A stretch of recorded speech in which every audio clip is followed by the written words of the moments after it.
ඕ අද මට පැකට් ගොඩක් ඇවිල්ලා බලන්නකෝ.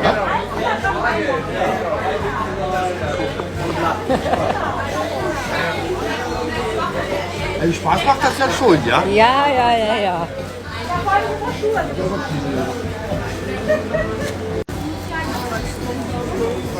Amazon. වලින් පැකට් දැන් ආයේ වැඩක් නැහැයි කියලා අකමැති දේවල් අහපව යවනවානේ. ඒ යවනෙව්වා මෙව්ව ගන්න පුළුවන් යුරෝ 5ටද කොහෙද? පංගුවක් එව්වා බරේ හැටියට. බරේ හැටියට ඉන්න බාණ්ඩක. ග්‍රෑම් 100ක් යුරෝ 3යි. මොනවාද තියෙන්නේ කියලා දන්නේ නැහැ පැකට් එක ඇතුලේ. රාජ්කට පිස්සු. මනීෂටත් පිස්සුවක් තියෙනවා. අර දන්නේ නැහනේ මොනවාද තියෙන්නේ කියලා ඒ හින්දා ගන්න කැමතියි.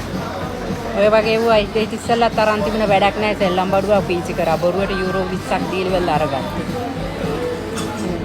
නෑ කමක් නෑ ඉතින් අපිට මං ඇඳුම් පස්සේ දුවනවා වගේ තමයි ආ ඒකට කැමති.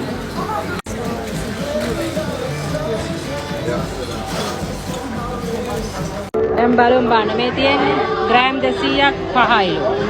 දැන් බලන්න. 400 ග්‍රෑම් 400 ගාණක් තියෙනවා. යුරෝ 14යි ගාණක්. දැන් ඔක්කොම ඇවිල්ලා බර බලනවා. පවුලේ ඔක්කොම ඇවිල්ලා. පැකට් වල. එක පැකට් එක සමහරවිට ෆෝන් එකක් තියෙයි. දන්නේ නැහැ ඉතින් මොනවාද තියෙන්නේ කියලා. වැඩක් නැති වුණත් ඒ ගාණ දීලා ඊට පස්සේ අරන් යන්න ඕනේ. අනේ මන් දන්නේ නැහැ ඉතින්. අර නිකන් මොනවාද කියන්නේ ලොටරි එකක් සූරනවා වගේ තමයි. දන්නේ නැහැ මොනවාද ඇතුලේ තියෙන්නේ කියලා. අන්න ඉතින් බලනවා. 15,96 Mit Karte auch? Ja. 15.96යි ගාන. ඔන්න දැන් ඉතින් අරින්න යන්නේ. බලමුකෝ. Ja, ෆෝන් එකක් නන් නෙමෙයි. Was? Leon hat gesagt, das ist ein Handy.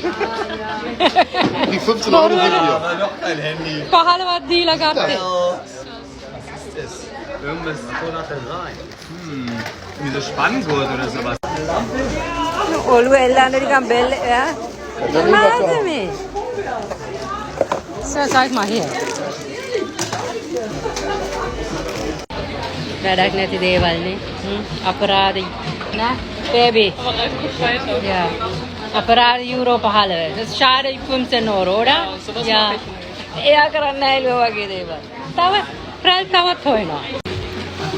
මේ පැකට් වල ගහලා තියෙනවා 5යි කියලා. 5යි එතකොට ගෙවන්න ඕනේ. ටිකක් ලොකු වල තමයි බර බලන්නේ. So bist du glücklich? Ich